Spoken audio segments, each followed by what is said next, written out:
My wife, the CEO, announced, "I want a prenup. I'm not risking my future on you." I nodded, smart thinking. Then I had my lawyer draft one that protected everything I'd built. Her lawyers called when they realized I had 10 times more assets than she did. So there I was, Marcus Hale, 34 years old and supposedly living the dream, sitting across from my fiancée, Cassandra, at some bougie rooftop restaurant that charged $23 for what they called artisan bread.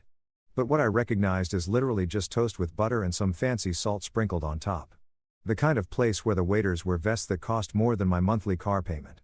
And they describe every dish like it's a Netflix documentary. You know, the type where ordering a steak requires a PhD in culinary pretentiousness. And asking for ketchup gets you looks like you just announced you're voting for the other guy. The view was admittedly gorgeous. I'll give them that. The city lights sparkled below us like someone had dumped a jewelry box across the skyline. And there was this violinist wandering between tables playing something classical that I'm sure was culturally significant, but honestly just sounded like fancy background music for rich people to ignore while they Instagrammed their truffle fries. Cassandra had picked this place naturally because she picked everything these days. Where we ate, where we vacationed, which shade of beige our future kitchen cabinets would be, all her calls, all the time. She looked absolutely stunning that night. Don't get me wrong. Her dark hair was pulled back in one of those effortlessly elegant styles that probably took 45 minutes and 3 YouTube tutorials to achieve. And she wore this emerald green dress that probably cost more than my entire wardrobe combined. The candlelight was doing that thing where it made her skin glow like she was lit by a professional cinematographer. And I remember thinking, yeah, okay, universe. I get it. She's gorgeous. Point taken. I'd assumed we were there to celebrate. Her tech company had just gone public. IPO day, baby.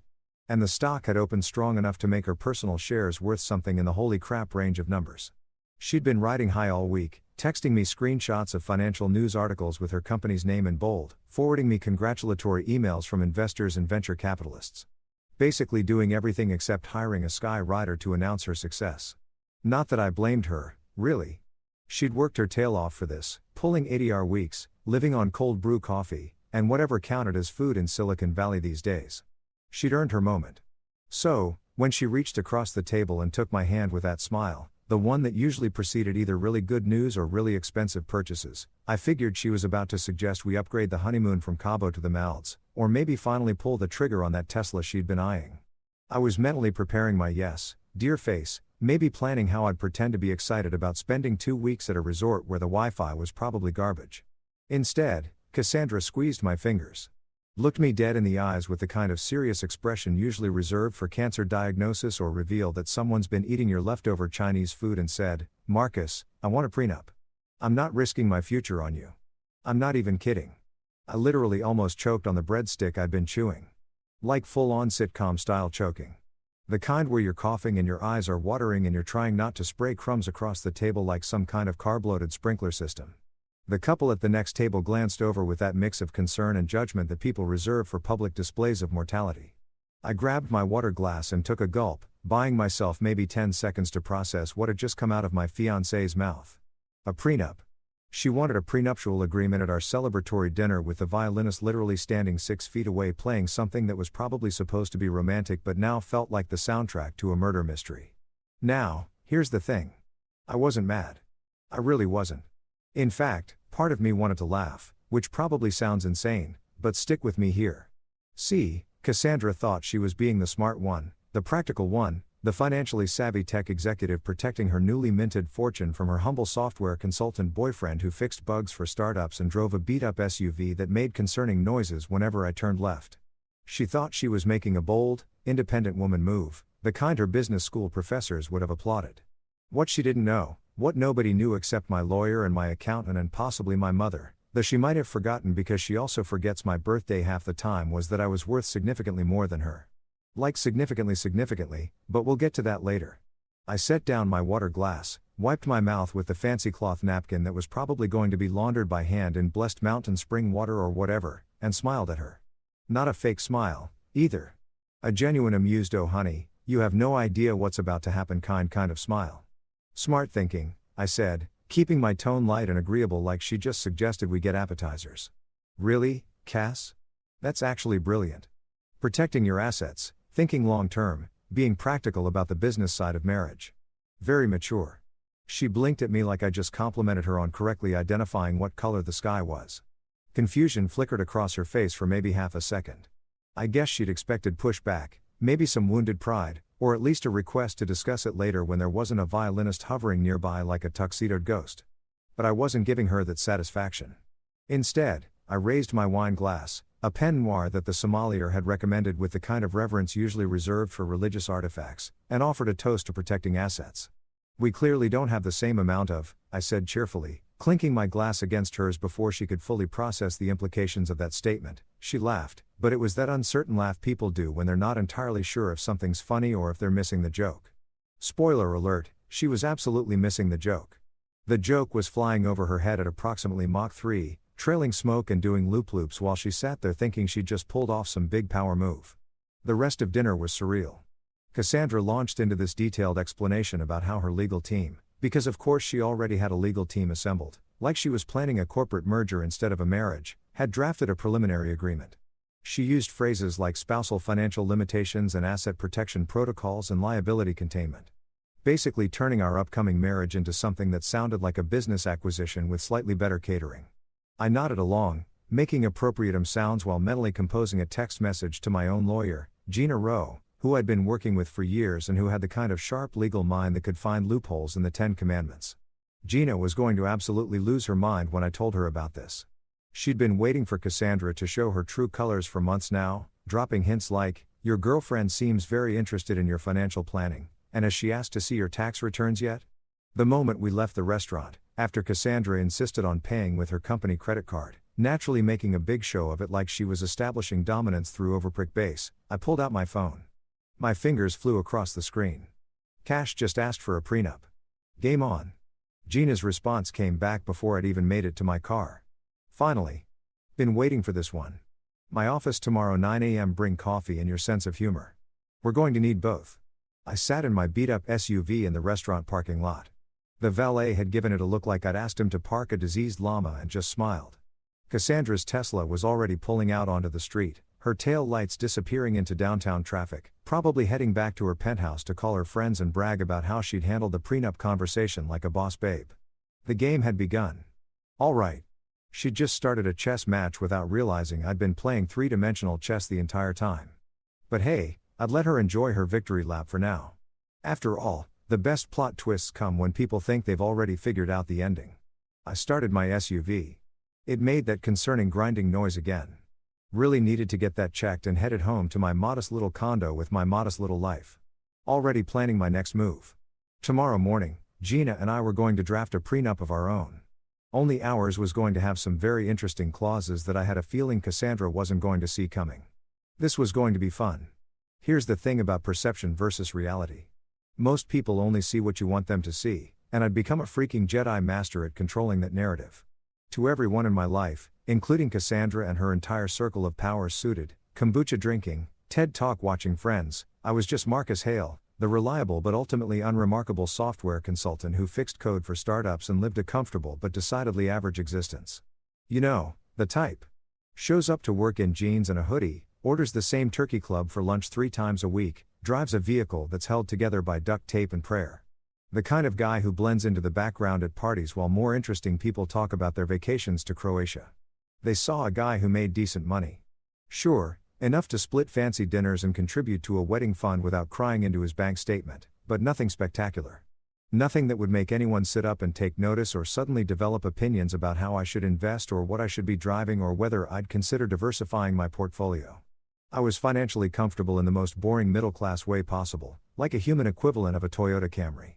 Reliable, functional, completely forgettable. What Cassandra didn't know, what literally nobody except my lawyer, Gina, my accountant, Harold, and probably the IRS knew, was that 3 years ago, I'd quietly sold a piece of software that I'd built in my spare time for $18.6 million. And yeah, you read that right, $18.60, $6 million plus royalties that kept rolling in every quarter like clockwork, adding a nice little bonus to my bank account that would make most people's annual salary look like tip money. The software was a cloud-based AI system for logistics management. Basically a really smart tool that helped companies figure out the most efficient ways to move products from point A to point B while saving money and reducing their carbon footprint and making their supply chain managers look like geniuses. I'd started building it about 6 years ago when I was working for a mid-sized tech company and got frustrated with how clunky and outdated all the existing logistics software was. It was like watching someone try to run a marathon in wooden clogs. Technically possible, but painfully inefficient and just sad to witness. So, I did what any self-respecting engineer with too much time and too much coffee does. I built something better. Nights, weekends, lunch breaks, those weird hours between 2 and 5 a.m. when you can't sleep and your brain decides it's the perfect time to solve complex algorithmic problems. I coded and tested and refined, living off energy drinks and the kind of takeout food that arrives in styrofoam containers with mysterious sauces. My friends thought I was going through some kind of quarter-life crisis. My mom thought I needed a girlfriend. Nobody realized I was building something that would eventually change my life completely. The beauty of the system was that it was genuinely useful. Within 6 months of soft launching it, half the startups in the city were using it. Within a year, I had clients in 15 states. Within 18 months, a major investment firm came knocking with an offer that made my hands shake when I read the number. They wanted to buy it outright, integrate it into their portfolio of business solutions, and pay me not just a massive lump sum, but also ongoing royalties based on usage and licensing. I remember sitting in that conference room with their acquisition team, all of them in suits that cost more than my rent, and thinking, holy hell, this is actually happening. My lawyer, Gino, was there, of course, negotiating terms like a boss and making sure I didn't accidentally sign away my firstborn or agree to anything stupid. When we finally shook hands and signed the paperwork, I walked out of that building a legitimately wealthy man. Not I can afford a nicer apartment, wealthy, but I could retire tomorrow and live comfortably for the rest of my life.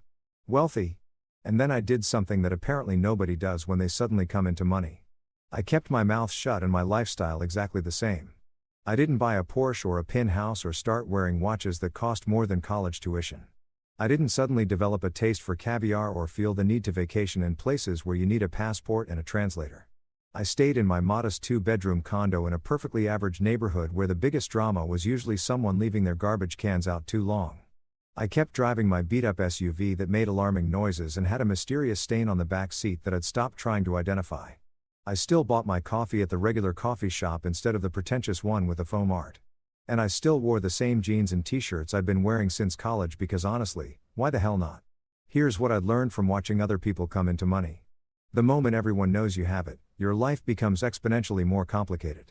Suddenly, you've got long-lost cousins remembering your birthday, friends with amazing investment opportunities that sound suspiciously like pyramid schemes and romantic partners who are suddenly very interested in discussing your financial future together. Money doesn't just change your bank account. It changes how everyone around you behaves, and not usually in good ways. The last time someone had found out I had any significant amount of money, this was years ago before the big sale, when I'd made a decent bonus from a consulting gig, they'd suddenly become allergic to splitting the bill. Every dinner became this awkward dance of, oh no, you get this one, followed by them never ever reaching for their wallet again. They'd gotten weird about it, entitled almost like my slightly larger bank balance meant I was now the designated patron saint of picking up tabs. It was exhausting and irritating and it killed the friendship faster than you could say Venmo request. So when the big money came through, I made a conscious decision to keep living like regular Marcus, the forgettable software guy who was doing okay, but nothing spectacular. I took on occasional consulting gigs to maintain the appearance of needing to work. Showed up to meetings with my old laptop that had stickers from conferences nobody remembered and generally played the part of a guy who was comfortable but not wealthy. And it worked beautifully. Cassandra absolutely loved being the successful one in our relationship. It fed something in her ego that I didn't fully understand but was happy to accommodate because honestly it made my life easier. She paid for the fancy dinners and bragged to her friends about her hotshot career and treated me like her charming but financially inferior partner. The guy who was successful enough to not be embarrassing but not so successful that he threatened her position as the alpha earner. I was her safe, supportive, slightly beneath her boyfriend. And she wore that dynamic like a designer handbag. I let her have it. Why? Because watching someone underestimate you is actually kind of hilarious. And also because I genuinely didn't need the spotlight. Let her have her moment. Let her feel like the boss. I was perfectly content being underestimated, living my quiet life, making my quiet money, and not having to deal with the circus that comes with everyone knowing your net worth. But then her prenup arrived in my inbox, forwarded from her lawyer's office with a subject line that read, Premarital Agreement. Review and response requested. I opened it during my lunch break, sitting at my desk with a sandwich that I'd made at home, because spending $12 on lunch seemed wasteful, even with millions in the bank, and started reading through the clauses. No alimony, return the engagement ring if the marriage dissolves within 5 years.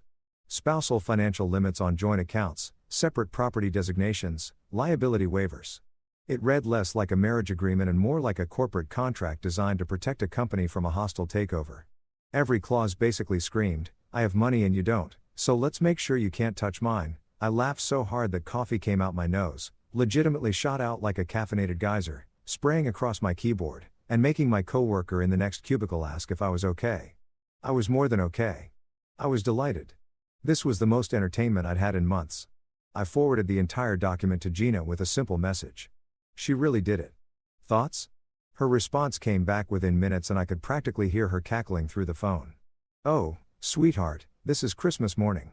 We're drafting 1, 2. Only hours will have fireworks, confetti, and a surprise ending that'll make her lawyer need therapy. Clear your schedule for tomorrow. We've got work to do. I sat back in my office chair, grinning like an idiot, watching my coworkers mill around, discussing their mundane problems, printer jams, meeting conflicts, whether the office therm was set too cold.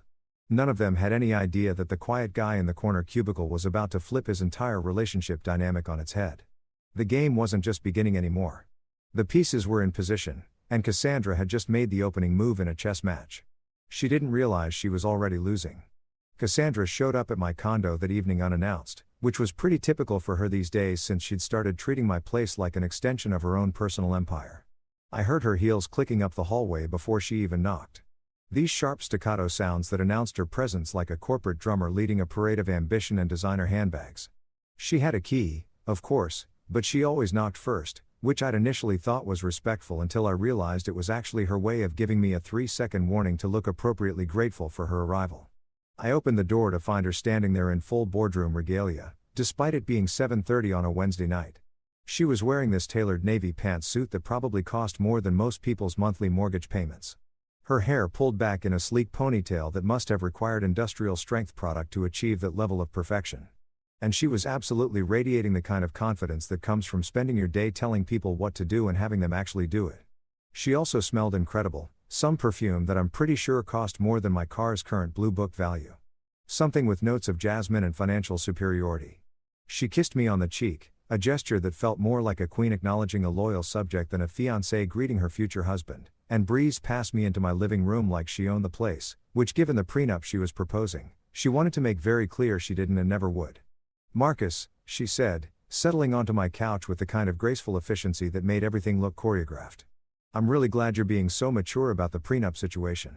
A lot of men would have gotten defensive or emotional, but you're handling it with such grace. It's very attractive. Honestly, shows real emotional intelligence. I nodded along, playing my role perfectly.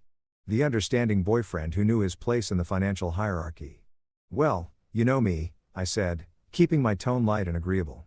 I'm all about practical solutions and thinking long term. Marriage is a partnership, and partnerships need clear agreements. She smiled, genuinely smiled like I just passed some kind of test she'd been administering without telling me. Exactly. That's exactly what I told my team. I said, Marcus gets it. He understands that this is just good business sense. You're not like other guys who get all weird about money and pride and masculinity. I sat down in the armchair across from her, the one with the slightly worn cushion that I'd been meaning to replace for about 2 years, but kept forgetting about because honestly, it was comfortable and I didn't care that it didn't match the rest of my furniture. Actually, I said, letting the word hang in the air for just a moment. I thought it was such a good idea that I asked my lawyer to prepare 1, 2. The change in her expression was subtle, but absolutely priceless. Her smile froze, not disappeared, just froze like someone had hit pause on a video right in the middle of an animation. Her perfectly groomed eyebrows, which probably required monthly maintenance appointments and specialized tools, drew together slightly in confusion. Wait, she said slowly, processing this information like a computer trying to run software it wasn't equipped for. You have a lawyer? Yeah, I said casually like I was mentioning that I had a dentist or a guy who fixed my plumbing when it got weird. Gina Rowe, I've been working with her for a few years now. She handles all my contract stuff, legal questions, boring paperwork things. She's fantastic, cheaper than therapy, and twice as fun to talk to. Cassandra laughed, but it was one of those laughs that people do when they're not entirely sure what's happening, but they want to seem like they're in on the joke. It came out a little forced, a little artificial, like artificial sweetener trying to pass as sugar. That's great, she said. And I could practically see the wheels turning in her head, trying to figure out why a simple software consultant would need a lawyer on retainer for contract stuff. So, you're drafting your own prenup, too? Well, Gina is, I clarified, being helpful. I'm not exactly fluent in legal jargon. I mostly just tell her what I want and she translates it into the kind of language that makes sense in court. She's really good at it. Went to Columbia Law, clerked for a federal judge, worked at one of those big Manhattan firms before deciding she preferred working with actual humans instead of corporate robots. We got connected through a mutual friend a few years back, and she's been invaluable ever since. I could see Cassandra trying to process this information, trying to fit it into her existing mental model of who I was and what my life looked like. In her mind, I was supposed to be the guy who maybe asked a buddy who knew a buddy who was in law school for advice, not someone who had an actual established attorney relationship with a Columbia-educated lawyer who'd worked at prestigious firms. It didn't compute with her narrative. That's very thorough of you, she finally said, recovering her composure with the practiced ease of someone who'd spent years in boardrooms where showing confusion was basically admitting weakness. I mean, I'm sure your prenup will be fairly straightforward, just covering the basics. Oh, I'm sure. I agreed cheerfully. Gina is very thorough, though. She likes to make sure all the bases are covered, every detail accounted for. She actually got pretty excited when I told her about your prenup. Said something about how it was going to be fun to draft proper counterproposals. I think she likes the challenge, like a puzzle or a chess game. Cassandra's smile was getting tighter now, less genuine, more of a professional mask she was maintaining out of habit. Well, I'm sure our lawyers will work well together. Dalton, that's my attorney, is very experienced with these matters. He handles prenups for half the tech executives in the city. That's perfect. Then, I said, all sunshine and cooperation. Gina loves working with experienced attorneys. She says it makes everything go faster when everyone knows what they're doing. She mentioned we should probably do a full financial disclosure on both sides just to make sure everything's transparent and above board. Standard procedure, apparently. That word disclosure hung in the air between us like a smoke alarm that had just started beeping. I watched Cassandra's face carefully, saw the tiniest flicker of something that might have been concern or maybe just curiosity. She thought she knew everything about my financial situation because I'd been so carefully average in her presence, so consistently unimpressive in my displays of wealth. The idea that there might be something to disclose beyond software consultant makes decent salary probably seemed absurd to her. Of course, she said smoothly, already pulling out her phone, probably to text Dalton about this unexpected development. Transparency is important, although I imagine your disclosure will be pretty straightforward. Salary, savings, maybe a 401k. Dalton can have his paralegal whip up the standard forms. Probably. I agreed. Not correcting her adorable misconceptions. Gina said she'd have everything ready by next week. She's very efficient. I think you'll like her actually. She's got that same kind of direct, non-nonsense energy you have. Very professional, very sharp. Cassandra stayed for another 40 minutes during which she talked about her company's stock performance, an upcoming board meeting, and some corporate drama involving a VP who'd made the mistake of questioning her strategy in front of investors. I made the appropriate listening noises, asked the right questions, played the supportive partner role perfectly. The whole time though, I was mentally counting down the hours until my meeting with Gina tomorrow morning where we were going to craft a prenup that would make Cassandra's fancy lawyer earn whatever astronomical hourly rate he was charging. After she left, another cheek kiss, another cloud of expensive perfume, another reminder that she had an early meeting tomorrow, so she couldn't stay over. I immediately texted Gina. She has no idea. This is going to be spectacular. Her response was almost instantaneous. Already drafting, bringing my A game. We're adding full financial disclosure requirements, asset verification protocols, and a few fun clauses about good faith negotiations. If Madam CEO wants to play lawyer ball, we're bringing the entire legal league. Also, I'm putting in a clause about honesty in relationships just for the irony. I grinned at my phone like an idiot. Make it sparkle, I typed back. Oh, honey, she replied. I'm about to make it shine like a disco ball at a billionaire's wedding. Get some sleep. Tomorrow, we're going to create a legal document so beautiful it should be in a museum. Also, bring good coffee. The stuff in my office tastes like filtered sadness. I spent the rest of the evening in a genuinely good mood, ordering pizza from my regular place.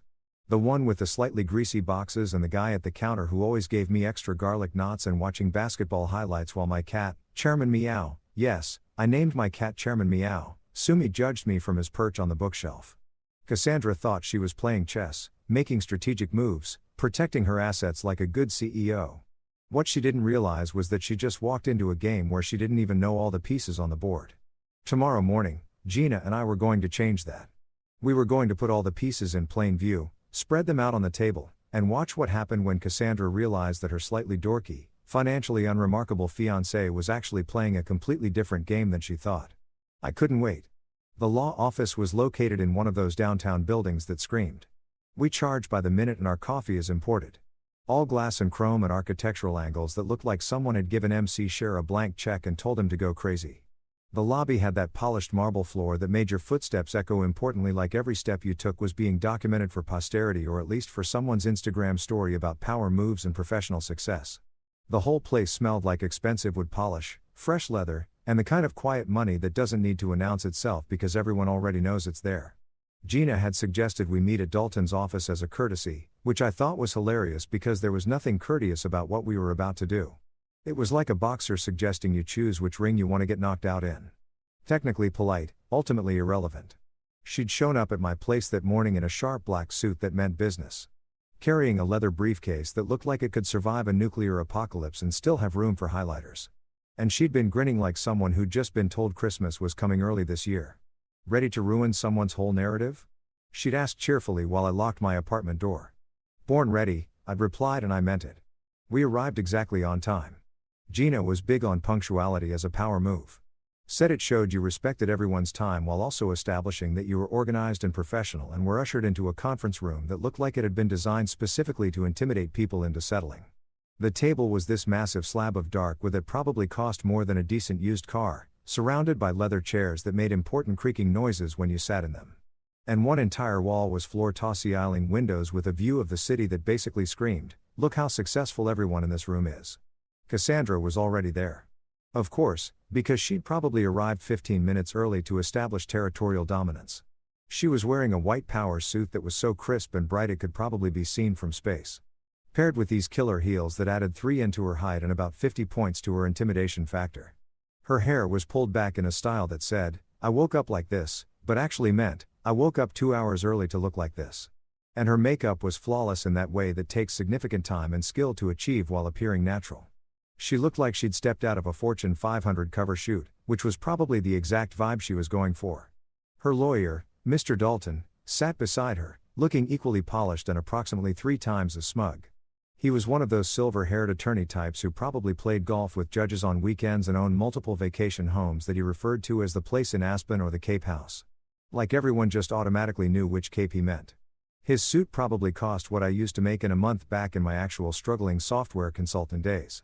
And he wore a watch that looked like it could fund a small nation's GDP. He had that expression that expensive lawyers get when they think they've already won. This sort of benevolent condescension, like a cat that's already caught the mouse and is just playing with it for entertainment value. "Marcus," Cassandra said warmly, standing to kiss my cheek in that performance of affection that I'd grown accustomed to. "Thank you for being so reasonable about all this. Mr. Dalton has prepared everything beautifully." "I'm sure he has," I said pleasantly, taking a seat across from them. Gina settled in beside me with the kind of calm confidence that made me want to high-five her. She set her briefcase on the table with a satisfying thud that said, "We're here and we mean business." Dalton cleared his throat importantly, the way people do when they're about to say something they think is significant. "Shall we begin with Ms. Reeves's financial disclosure? I think you'll find everything is quite in order." He slid a leather portfolio across the table toward us like he was presenting evidence at trial. "My client has been remarkably transparent about her assets." Gina opened the portfolio with the casual interest of someone browsing a restaurant menu, flipping through pages while I pretended to be fascinated by the view outside. The disclosure was thorough. I'll give them that. Cassandra's company shares, current valuation, her penthouse lease details, the loan on her Tesla, her investment accounts, her savings, everything laid out in neat columns with official letterheads and verification stamps. It was the financial equivalent of peacock feathers, all spread out for maximum impressive display. "Very comprehensive," Gina said approvingly, closing the portfolio. "My client appreciates the thoroughness. Mr. Dalton, you have an excellent reputation, and this work reflects that." Dalton actually pined a little, puffing up like he'd just been told his kid made honor roll. "Well, we do pride ourselves on attention to detail." I've handled prenuptial agreements for some of the most prominent executives in the city, and I believe in complete transparency as the foundation of any solid marital contract. Transparency, Gina repeated, nodding thoughtfully. Yes, that's so important. Which is exactly why we've prepared Mr. Hale's disclosure with the same level of detail. She reached into her briefcase and pulled out a binder. Not a slim portfolio like Cassandra's, but an actual thick binder, the kind you'd use for a doctoral thesis or a comprehensive business plan. She set it on the table between us, and I swear to God, it made an audible thud that seemed to echo in the suddenly very quiet conference room. Here are Mr. Hale's financials, Gina said pleasantly, sliding the binder across the polished wood toward Dalton and Cassandra. As you'll see, we've been quite thorough. I watched Dalton's face as he opened the binder, and it was absolutely worth the price of admission to this whole circus. His expression went from smugly confident to confused to completely frozen in the span of about 4 seconds, which might be a record for emotional whiplash in legal proceedings. His eyes scanned the first page, then widened, then scanned again like he thought he might have misread something. The color drained from his face in a way that would have been concerning if it wasn't so entertaining. Cassandra leaned over to look, her perfectly manicured hand reaching out to turn the page, and I got to watch in real time as her brain tried to process what she was seeing. Her mouth opened slightly, then closed, then opened again like a fish that had suddenly found itself on dry land and wasn't quite sure how that had happened. The confident boardroom executive expression she'd been wearing like armor just crumbled. "Marcus," she said, and her voice came out weird, strangled, like she was trying to speak while someone was stepping on her throat. "You're worth 8 figures." I took a sip of the water that someone had helpfully placed at each seat, probably imported from some Norwegian glacier or filtered through diamonds or something equally ridiculous, and smiled. "Technically 9 if you count the royalties," I said casually, like we were discussing the weather or sports scores. "They've been performing really well lately. The Q3 numbers just came in and they were pretty solid." Dalton was flipping through pages now. His silver hair practically standing on end as he encountered document after document. Bank statements, investment portfolios, property deeds I'd forgotten I owned, the original sale agreement for my software company, royalty statements, tax returns that would make most people's eyes water. Each page was meticulously documented, verified, notarized, and completely legitimate. Gina didn't mess around when it came to paperwork. This is quite extensive," Dalton stammered. And watching a lawyer who probably charged $800 an hour struggle to form coherent sentences was honestly therapeutic. "Mr. Hale, your financial position is significantly more robust than we were led to believe." "Nobody led you to believe anything," I pointed out reasonably. "You just assumed there's a difference." Cassandra was still staring at the binder like it was written in ancient hieroglyphics, and she was trying to decode some message from a lost civilization. Her face had gone through several color changes, from her normal healthy glow to pale to slightly flushed to a shade that I can only describe as, "Oh crap, I've made a terrible mistake." Her mascara, which had probably been applied with the precision of a surgeon this morning, was starting to smudge slightly at the corners where I'm pretty sure she was fighting back tears. Not sad tears, angry, frustrated, embarrassed tears. The kind you get when you realize you've completely misjudged a situation and there's an audience watching. "You deceived me," she said finally. And there was an edge to her voice that could have cut glass. "You've been lying this whole time about who you are, what you have. You let me think. I'll let you think what you wanted to think." I interrupted gently but firmly. "I never lied to you, Cass. Not once. You asked me what I did for a living. I told you. Software consultant. True. You asked if I own my condo. I said yes. Also true. You never asked if I had other assets or investments or income streams. You just assumed that what you saw was all there was." Gina jumped in. Her voice professional and crisp. "Mr. Hale has been completely forthcoming when asked direct questions. He simply chose not to volunteer information that wasn't requested. There's no legal or ethical violation there. In fact, I'd argue it shows remarkable restraint in an era where everyone feels compelled to broadcast their entire financial situation on social media." Dalton was regrouping now. Is lawyer brain kicking back into gear despite the shock? "We may need a moment to review these documents more thoroughly," he said, trying to salvage some professional dignity. "This changes the parameters of the prenuptial negotiation significantly." "Take all the time you need," I said generously, standing up and buttoning my jacket.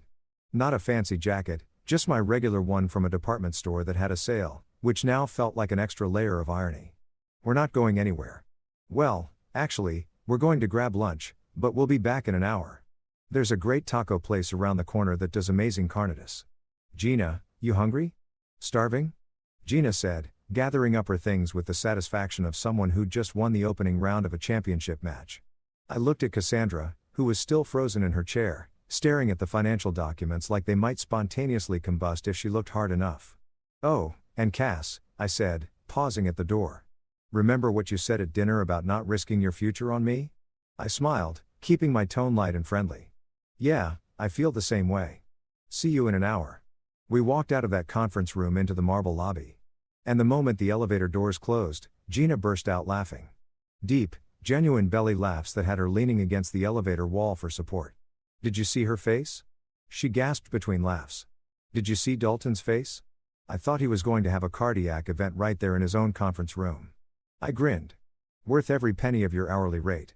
Honey," she said, wiping tears from her eyes. "This one's on the house." That was pure entertainment. That night, my phone started blowing up around 8 p.m., which was honestly later than I'd expected. I figured Cassandra would start the text assault the moment she got back to her penthouse, probably around 6:30, but apparently it took her a solid 90 minutes to work herself up into the kind of rage that demanded immediate digital confrontation. I was sitting on my couch in sweatpants and an old college t-shirt that had more holes than Swiss cheese, eating leftover Chinese food straight from the container like a functional adult when my phone started vibrating so aggressively it nearly fell off the coffee table. The first text simply said, "Call me now." All caps on that "now." Which in text message language is basically the equivalent of someone kicking down your door and demanding attention. I took another bite of cold lane, chewed thoughtfully, and decided that I was comfortable right where I was. "Thank you very much." Chairman Meow was purring on the other end of the couch, completely unbothered by human drama, living his best life, and I figured I should take notes from his zen approach to conflict. The second text came 30 seconds later. "Marcus, we need to talk about what happened today." I wiped my hands on a napkin, not because I was going to respond, just because General So Sauce on phone screens is a pain to clean, and watched as the three little dots appeared, disappeared, appeared again. She was typing, deleting, retyping, probably going through 17 different versions of whatever she wanted to say, trying to find the right combination of words that would make this situation make sense to her. The third text arrived, and it was a doozy. "You deceived me." I couldn't help it. I actually laughed out loud, startling Chairman Meow, who gave me a reproachful look that cats have perfected over thousands of years of judging humanity. My fingers moved across the keyboard with the kind of calm that comes from knowing you're absolutely completely in the right.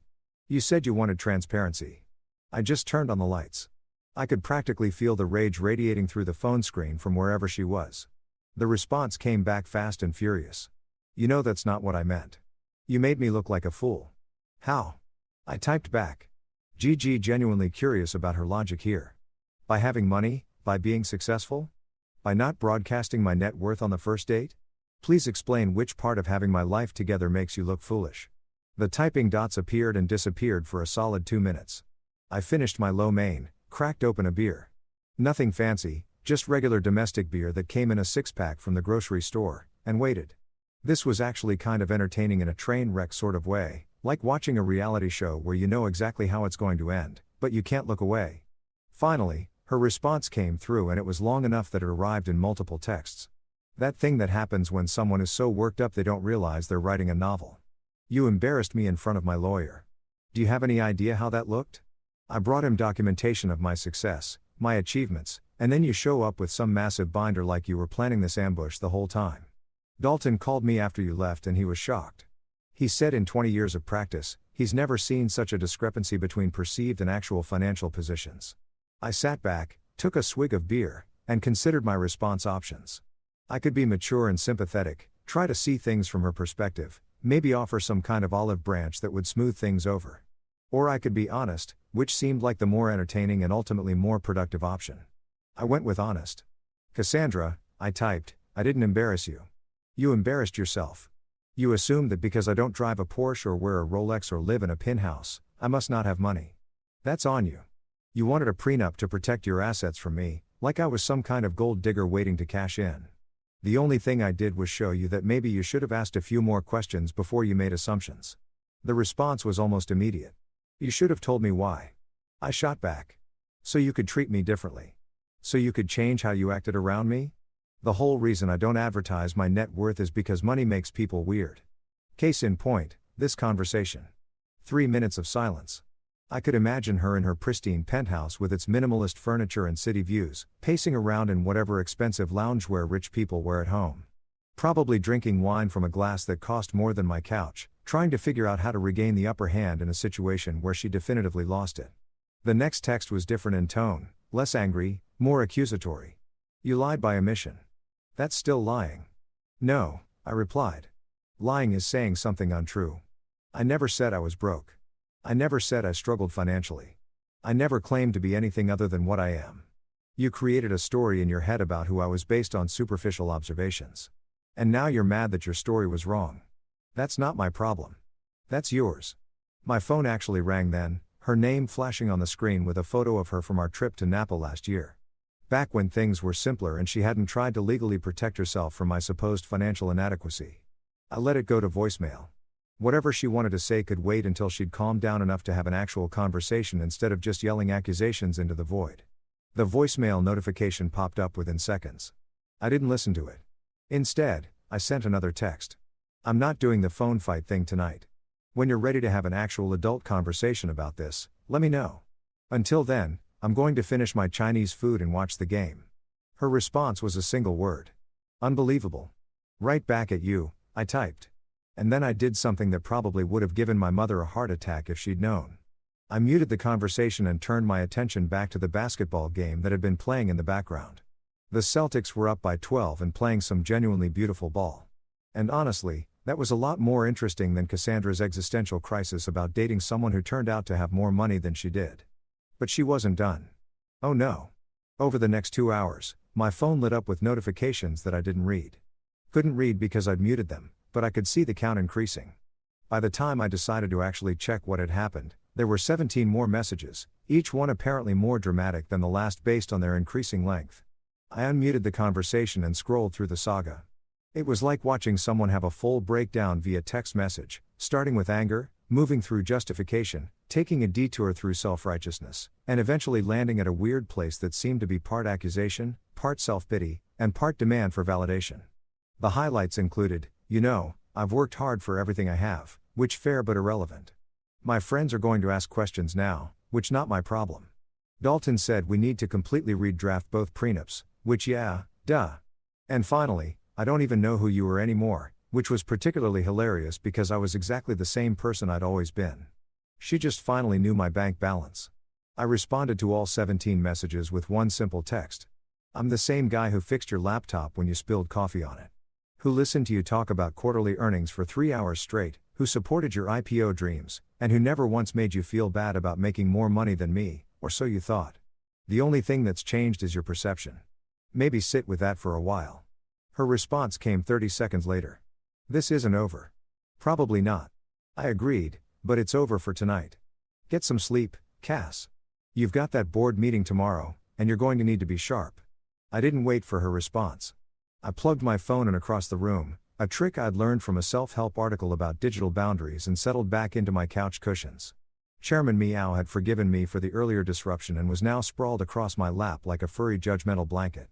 The thing about Cassandra's meltdown was that it wasn't really about me hiding money or even about the prenup. It was about control, about narrative, about her carefully constructed image of our relationship where she was the successful one and I was the supportive but ultimately lesser partner. I disrupted that story, flipped the script without warning. And now she was scrambling to rewrite the narrative in a way that made sense to her worldview. But here's what she didn't get. What she probably would never get. I didn't care about being the richest person in the relationship. I didn't need to be the provider or the alpha earner or whatever corporate buzzword she wanted to use. I was perfectly happy being equals or letting her think she was ahead or whatever dynamic made her feel good about herself. The problem wasn't that I had money. It was that she'd wanted a prenup specifically to protect herself from me. Had basically declared that I was a financial liability she needed legal protection from and then got mad when it turned out I wasn't what she'd assumed. That's not my character flaw. That's hers. I fell asleep on the couch that night with the game still playing quietly in the background and my phone blessedly silent across the room. Tomorrow would probably bring more drama, more accusations, more attempts to make me the villain in a story where I'd literally done nothing wrong except be successful while dressing like I shopped at Target. But tonight I was just a guy with good Chinese food, a judgmental cat, and the satisfaction of knowing that sometimes the best move in chess is the one your opponent never sees coming. The invitation to Cassandra's apartment came the next evening via text, which was interesting because she'd spent most of the day giving me the silent treatment. Or at least I assumed she had, since my phone had been blissfully quiet except for work emails and a reminder from my dentist about an upcoming cleaning. The text was formal, almost businesslike. "Can you come over tonight at 7 o'clock? We need to talk. Some of my friends will be here, too."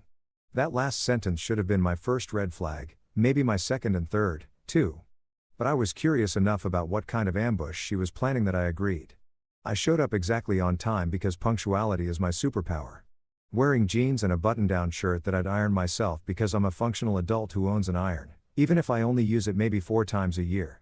The building doorman knew me by now and waved me through with a knowing look that suggested he'd seen this movie before and knew how it ended. I took the elevator up to the 15th floor, listening to smooth jazz that was supposed to be calming, but really just made me think about dental offices and corporate lobbies. Cassandra opened the door before I could knock, which meant she'd probably been watching the elevator camera feed like a hawk. She was wearing casual clothes. Well, her version of casual, which meant designer yoga pants that probably cost $300, and a silk blouse that looked effortless, but definitely wasn't. Her hair was down, which was unusual for her, and she wasn't wearing the full makeup armor she usually had on. For a moment, I almost felt bad about the whole situation. "Almost. Marcus," she said, and her tone was neutral, carefully controlled, like she'd been practicing in the mirror. "Thanks for coming. Everyone's in the living room." Everyone turned out to be 3 of her closest friends. The corporate wolf pack she ran with, all successful women in their 30s who wore ambition like perfume and treated brunch like a strategic planning session. There was Tina, her PR manager, a sharp-featured blonde who could spin a company scandal into a feel-good story before you finished your morning coffee. Jessica, her college roommate turned venture capitalist who evaluated people the way normal people evaluated restaurant menus, quickly and with definite opinions about value. And Rebecca, her former boss turned business partner, a woman who'd made her first million before 30 and never let anyone forget it. They were arranged in Cassandra's living room like a tribunal, sitting on her expensive minimalist furniture with glasses of wine that probably cost more per bottle than my monthly utility bill. The whole scene had the vibe of an intervention, except instead of concerned family members worried about substance abuse, it was corporate warriors concerned about what exactly their friend dating someone who turned out to have money. The logic was already breaking down. "Marcus," said Tina, and she didn't stand up or offer a handshake, just acknowledged my existence with the kind of cool assessment that PR people perfect over years of managing crisis. "We're worried. We wanted to talk to you about the situation with Cassandra." I looked at Cassandra, who was suddenly very interested in her wine glass, then back at Tina. "The situation," I repeated slowly, like I was trying out a new vocabulary word. "You mean the situation where I have money and didn't announce it on a billboard? That situation?" Jessica leaned forward, her venture capitalist brain clearly running some kind of calculation. "It's not about the money, Marcus. It's about transparency. Relationships require honesty, and you weren't honest about your financial position." I pulled out one of Cassandra's dining chairs. A sleek, uncomfortable piece of designer furniture that looked great but felt like sitting on a slightly padded board, and sat down facing them. "Okay, let's do this properly then. What specifically was I dishonest about? And I want actual examples, not vague feelings." Rebecca jumped in. Clearly the designated attack dog of the group. "You let Cassandra believe you were just a regular consultant. You drove a beat-up car, lived in a modest apartment, never mentioned having significant assets. That's deceptive by omission." "Cool," I said, nodding like I was really considering her point. "So, by that logic, should I have also told her my childhood fears, my medical history, and my browser search history on the first date? Where exactly is the line between privacy and deception?" Because from where I'm sitting, I answered every question I was asked. Honestly, I just didn't volunteer information that wasn't requested. "That's not the same thing," Tina interjected, her PR instincts kicking in. "Financial disclosure is fundamental to building a life partnership. You had to know that information was relevant." I smiled, and I could feel it wasn't a particularly nice smile. "You know what's really interesting about this conversation? 3 months ago, Cassandra told me, and I quote, 'I love that you're not intimidated by my success.' So many men have fragile egos about dating a woman who makes more money." She literally praised me for being comfortable in what she thought was a lesser financial position. So, which is it? Should I have been insecure about her making more, or should I have announced I actually made more? Because I can't win both ways. The room went quiet for a beat. Cassandra was staring at her wine like it might contain the answers to life's mysteries if she looked hard enough. Her friends exchanged glances, that silent communication thing that groups of women do when they're recalibrating their strategy mid-con conversation. The point is, Rebecca tried again, clearly not ready to give up. You made Cassandra look like a fool. She brought her lawyer financial disclosures thinking she was the primary earner and you blindsided her with your actual net worth. That's humiliating. Okay, I'm going to stop you right there, I said. And my tone was still conversational, but there was an edge to it. Now, I didn't make Cassandra look like anything. She made assumptions based on superficial observations. My car, my apartment, my clothes, and those assumptions turned out to be wrong. That's not me humiliating her. That's her humiliating herself by judging a book by its cover, and then being surprised when the book had more pages than she expected. You could have corrected those assumptions, Jessica pointed out, playing the reasonable card. Why? I asked genuinely. Why was it my job to correct her assumptions? When someone assumes I'm younger than I am or taller than I am or from a different state than I'm actually from, I don't feel obligated to immediately correct them unless it's relevant. My bank balance wasn't relevant to our relationship until she made it relevant by demanding a prenup specifically designed to protect her money from me. Tina set down her wine glass with a deliberate clink. You don't understand the pressure she's under, Marcus. She's a CEO now. She has a public image to maintain, shareholders to answer to, a reputation in the tech community, having her personal life become fodder for gossip because her fiancé turned out to be secretly wealthy. Wait, I interrupted, holding up my hand. Let me get this straight. You're mad at me because I have money, but you're framing it as concern about gossip. If I was actually broke like she thought, would there be gossip? No. If I was wealthy and flashy about it from the start, would there be gossip? Maybe, but it would be different gossip. The only reason there's any potential for gossip is because Cassandra made a very public assumption about our financial dynamic and got it wrong. That's on her. You're being deliberately obtuse, Rebecca said. And there was real anger in her voice now. You know that appearances matter in our world. You know that Cassandra's carefully built a brand around being a strong, independent, successful woman. You undermining that. I didn't undermine anything, I said, and my voice got a little louder. Despite my best efforts to stay calm, I literally supported every single thing she did. I cheered her on through her IPO. I listened to her talk about business strategy for hours. I never once made her feel small or inadequate or less successful. The only thing I didn't do was announce my net worth. And the only reason that's a problem now is because she wanted to legally protect herself from me like I was some kind of financial threat. You want to know what's really wild? I was one of the early investors in her company. My money literally helped build the foundation of her success and she had no idea. That landed like a bomb in the middle of the room. All four women froze, wine glasses suspended mid-air, faces registering shock in varying degrees. Cassandra's face went from pale to red so fast I worried about her blood pressure. What? Cassandra whispered, and her voice was barely audible. Yeah, I said, leaning back in the uncomfortable designer chair. 3 years ago, when you were looking for seed funding and nobody was biting because your pitch deck was rough and you didn't have a prototype yet, remember that anonymous investor who came through with $50,000? The one your original partner said was a friend of a friend who believed in the vision. That was me. I believed in you, Cassandra. I believed in your idea and your drive and your potential. I gave you money, my money, to help you build your dream. And I never told you because I didn't want it to change anything between us. Jessica had her phone out now, probably already looking up public investment records. Tina looked like she was mentally composing a PR statement. Rebecca just stared at me like I'd grown a second head. And Cassandra looked like she might actually cry, which would have been satisfying if it wasn't also kind of sad. So, let me ask you all a question. I continued standing up because sitting in that terrible chair was making my back hurt. If you know your friend's entire company started with money from a guy she's now trying to pin up into financial irrelevance, who exactly looks foolish in this scenario? Because from where I'm standing, it's not me. I walked to the door, done with this circus, done with being interrogated by a committee of people who apparently thought having money while dressing like a normal person was some kind of moral failing. I turned back at the doorway, looking at Cassandra directly. You know what the funny thing is, Cass? I would have signed your prenup. Any version of it. I would have agreed to protect your assets, keep finances separate, whatever made you feel secure. But you didn't want a prenup for practical reasons. You wanted one to establish dominance to make sure I knew my place in our financial hierarchy. And when it turned out there was no hierarchy, you couldn't handle it. That's not my fault. That's yours. Nobody said anything as I left. The elevator ride down felt longer than the ride up. The smooth jazz now sounding less like dental office music and more like the soundtrack to a relationship that was definitely over. The doorman gave me a sympathetic nod as I walked through the lobby, and I wondered how many similar scenes he'd witnessed in this building full of successful, complicated people with successful, complicated relationships. My phone buzzed before I even made it to my car. "Gina, I'm hearing rumors about tonight through the legal gossip mail. You okay, Define?" "Okay," I texted back. "Fair point. Drinks tomorrow. You can tell me everything and I'll tell you how we're going to make her lawyers cry." I smiled despite everything. "Deal." The next morning, I woke up to 17 missed calls, which seemed to be the magic number for dramatic situations in my life lately.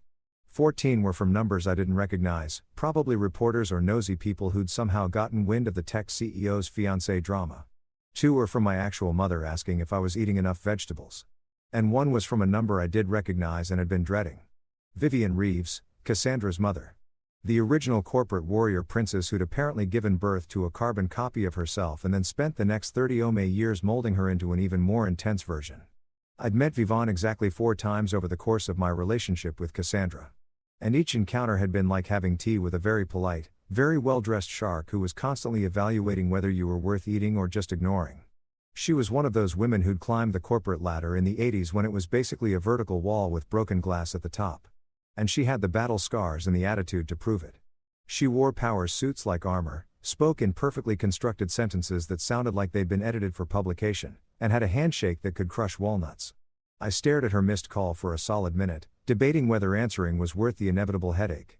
Chairman Meow, who'd been sleeping on my chest and was not pleased about being disturbed by my morning phone-checking routine, meowed his disapproval and relocated to the other end of the bed. Smart cat. He knew trouble when he smelled it. The phone rang again. Same number. Vivian Reeves was not a woman who gave up easily, which I suppose is how you become a successful corporate executive and raise another successful corporate executive. I briefly considered letting it go to voicemail again, but something told me that would only make the eventual conversation worse. Might as well rip the band-aid off now. "Hello," I answered, trying to sound like I hadn't just been debating whether to block her number. "Marcus," her voice came through the phone crisp and sharp, like she was conducting a business call rather than addressing her daughter's fiancé. "Not good morning, not how are you, just my name like an accusation. We need to talk about what you've done to my daughter." I sat up in bed, disturbing Chairman Meow further, who gave me a look that suggested our friendship was hanging by a thread. "Good morning to you too, Mrs. Reeves. I'm doing well. Thanks for asking. How's the weather in Connecticut?"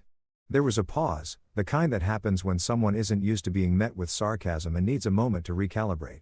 "This is not a social call, Marcus. Cassandra called me last night extremely upset. She told me about your financial revelation." "My financial revelation," I repeated, getting out of bed and shuffling toward the kitchen because if I was going to have this conversation, I needed coffee. "Strong coffee? Possibly intravenous coffee. You mean the part where I turned out to have money?"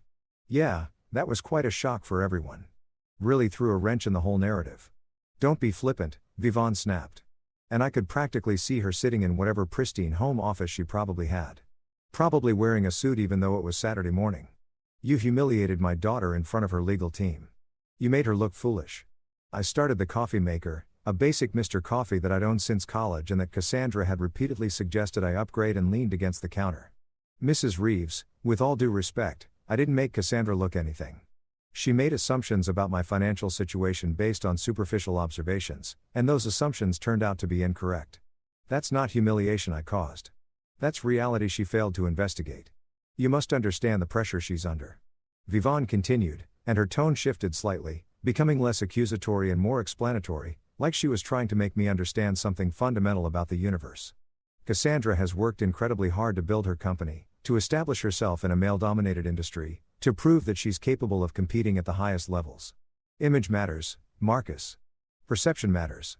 The story of her relationship, of being the primary breadwinner, of being strong and independent." "Let me stop you right there," I interrupted, pouring coffee into my favorite mug, the one with a cartoon cat that said, "I do what I want," that my sister had given me as a joke gift 3 Christmases ago. Are you seriously telling me that Cassandra's feminist empowerment narrative requires me to actually be less successful than her? That her story of being strong and independent only works if I'm weak and dependent?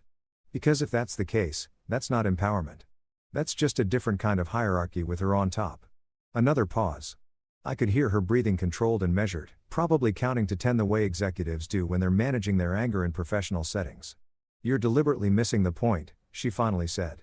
"No, I think I'm hitting it dead center," I replied, taking a sip of coffee that was still too hot and burned my tongue, which felt appropriate for this conversation. "The point is that Cassandra wanted to be seen as the successful one in this relationship, and I let her have that because I didn't care about the spotlight. But the moment she tried to legally codify that hierarchy with a prenup designed to protect her from me like I was some kind of financial threat, she opened the door to actual financial transparency.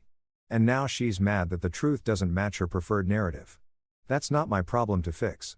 It becomes your problem when it affects her career." Vivon shot back. "Her board is already asking questions. Investors are curious about her judgment.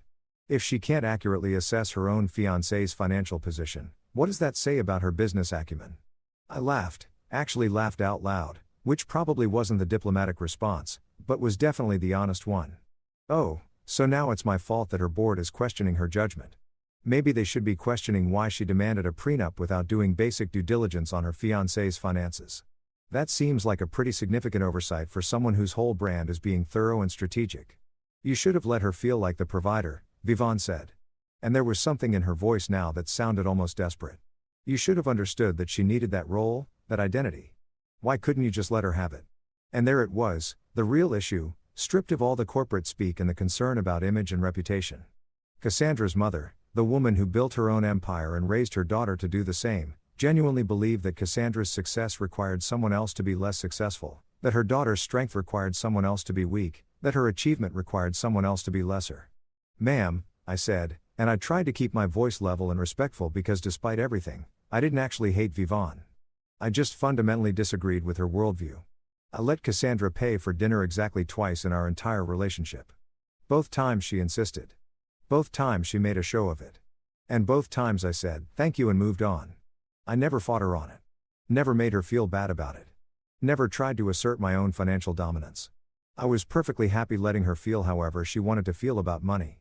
But the moment she decided my financial position was a legal liability that needed protection against, she made it relevant.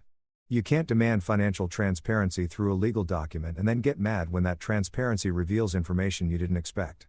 "You're being unreasonable," Vivon said. But it sounded half-hearted now, like she was saying it out of obligation rather than conviction. "I'm being honest," I corrected. "There's a difference." She hung up without saying goodbye, which was probably the most honest thing either of us had done in the conversation. I stood in my kitchen in my pajama pants and old t-shirt, drinking mediocre coffee, and wondering how I'd ended up in a situation where having money and not announcing it was somehow a character flaw. My phone buzzed with a text from Gina. "Please tell me you didn't answer Vivon's call." Of course, I did. I texted back. "I live for chaos." "You're an idiot," she replied. "A wealthy idiot, but still an idiot."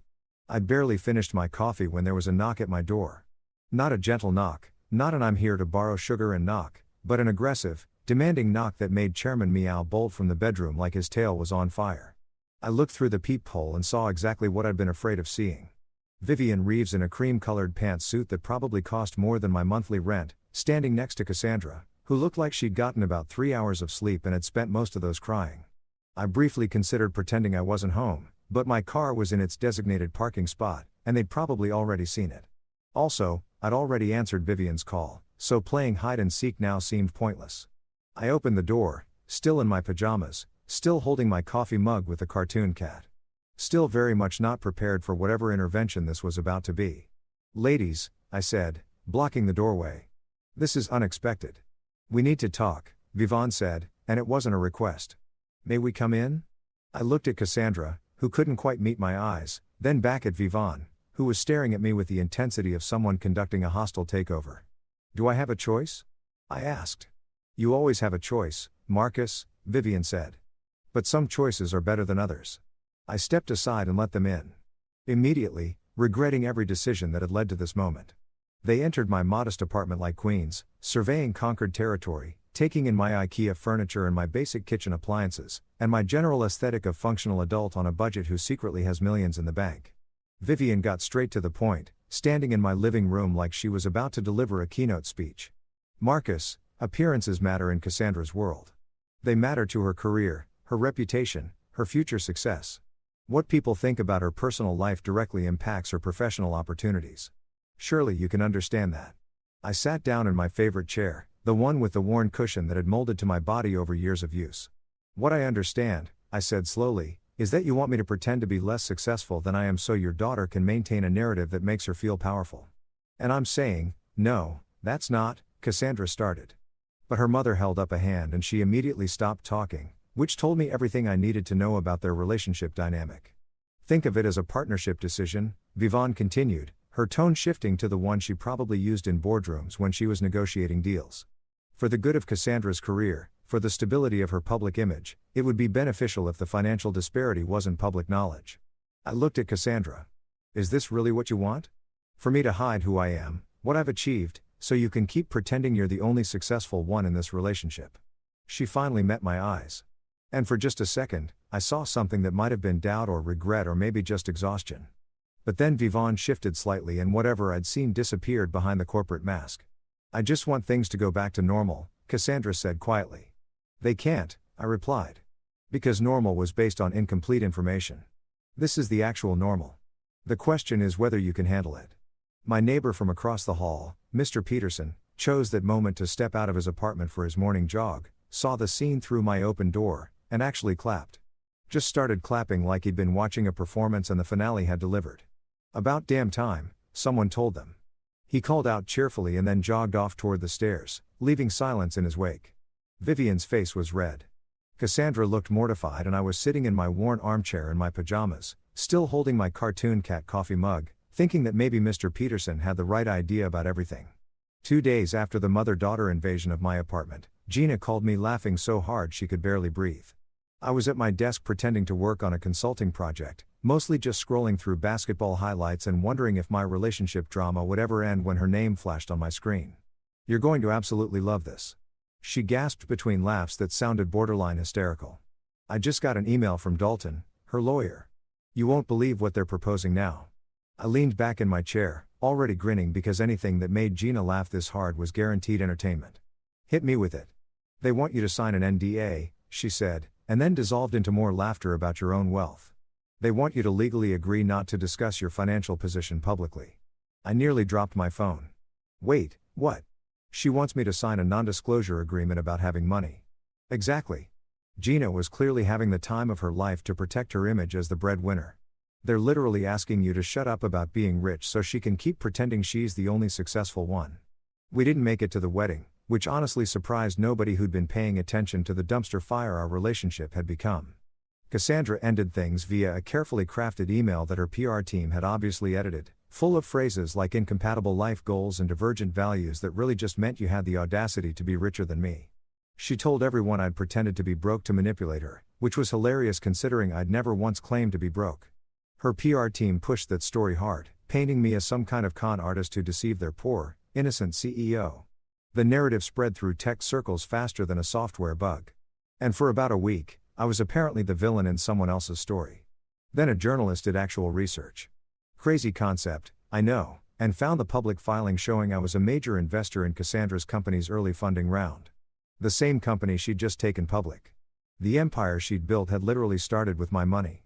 When that story broke, her company's stock dipped 11% in one day. Months later, life was genuinely good. My royalties kept rolling in like clockwork, padding my bank account while I continued my deliberately average lifestyle. I finally upgraded from my beat-up SUV, not because I needed to impress anyone, but because the muffler had started sounding like a dying donkey having an existential crisis, and even I have limits.